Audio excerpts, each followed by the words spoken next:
Welcome back to Amplified. Now, if you are tuning in from around the Fayetteville, Georgia area, then I have got just the story for you. It is about a special new business that's infused food sustainability with technological innovation, putting its own unique spin on a traditional convenience store. Nourish Bloom Market is the first Black-owned autonomous grocery store in the country, and really it's the first of its kind in the world. They offer locally sourced items like fruits and vegetables, meats, baked goods, dairy, and even pre-prepared meals. There's also a robotic delivery service for customers who can't make it to the store. Nourish Bloom gives 24-hour access to healthy, environmentally friendly food and other products. To talk more about their startup journey, I have Jamie and Jilea Hemmings, the founders of Nourish Bloom. Good evening and welcome to Amplified. I just first would love you to start off by sharing the impetus for Nourish Bloom. How did you come up with this concept? Absolutely. Well, first, thank you for having us. Thank you. And it came up, the idea came out of a need that we had personally for our son. So our son was diagnosed with autism when he was 2 years old. And when he was diagnosed, the one thing they said that we could do to help with his overall success was to change his diet. So that's exactly what we did. And we tried to make take traditional kids' favorites and make a healthy twist out of them. And what we quickly learned from that experience was that while we were helping our son to eat healthy, all kids needed to eat healthy. And as we continued to deploy our meals, we realized also adults needed it too. So when we relocated to Atlanta, we found ourselves in the same situation again of being in a food desert and said, how do we ensure this time around, not only do we feed our own children healthy meals, but we also ensure that everyone has the same level of access. And it was right in the middle of the pandemic. And with that, everyone was looking for touchless ways of shopping. And we knew that if we were going to do this, we wanted to do it for the future. If we were going to open up a market, and we wanted to look at what the future of grocery looked like and bring the future of grocery to Fayetteville and also all around the country. So that's how the idea came to be. The fact that you are future-proofing is really everything, and the innovation here. Can you walk us through what the experience from a user perspective? What's the user experience like if I'm placing an order from you? Yes. So with the Nourish Bloom app, you can download it. You would register, putting your payment information, and then from there you can walk up to our turnstile and then scan to enter the store. When you actually scan to enter the store, the system will actually place a basket ID on your person. So when you're walking throughout the store, the system will know exactly what you've picked up.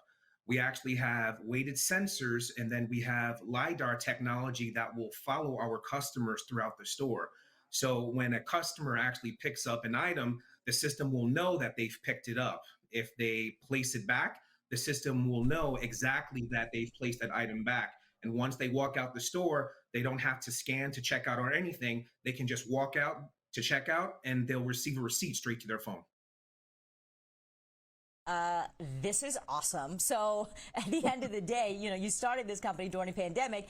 I don't have to talk to anybody. We don't have to talk to each other. We don't have to touch each other. We can actually just come in, get what we need, and roll back out. I mean, it really is certainly a convenience. I'm curious, though, it is convenient, but still foreign, really, in terms of how people are used to shopping. So how are customers reacting to the market so far? So I mean, they've been really excited about it. We've had customers from all ages, all sizes. I mean, my favorite story is a 2-year-old telling her grandfather, "Scan, Daddy, scan." That was her first time. They just intuitively knew what to do. But they've been really excited about how easy it is. At first, they feel like they're stealing. They're like, there are no cops outside. What's going on? But once they get through and see that they actually got a receipt, they really feel like this is a cool way of shopping. And they're like, you know what? I could get used to this, right? What we wanted to do was bring back that human connection. So you still have the ability to interact with people in our store. But as far as the friction, nobody likes waiting in line. Nobody likes fumbling for their payment. That now is gone away with Nourish Bloom. And so the response has been amazing. Oh, yeah. And all demographics can use the technology.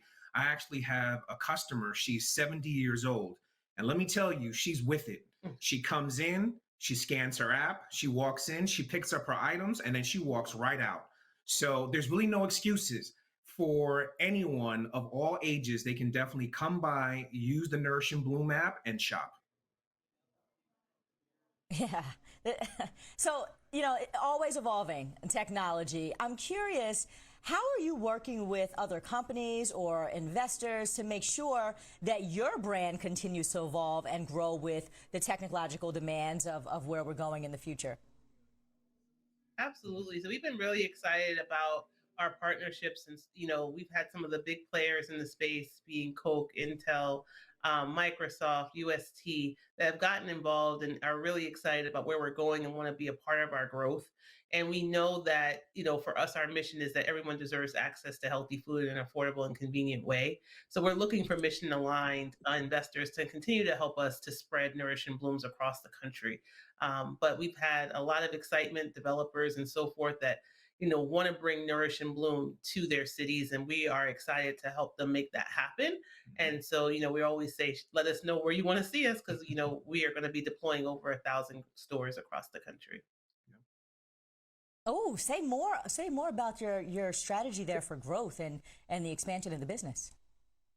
Yeah, Yeah, go definitely. ahead. So what our plan is that we're going to open up 1,000 grocery stores across the country in the next 10 years, and we'll do that through franchising.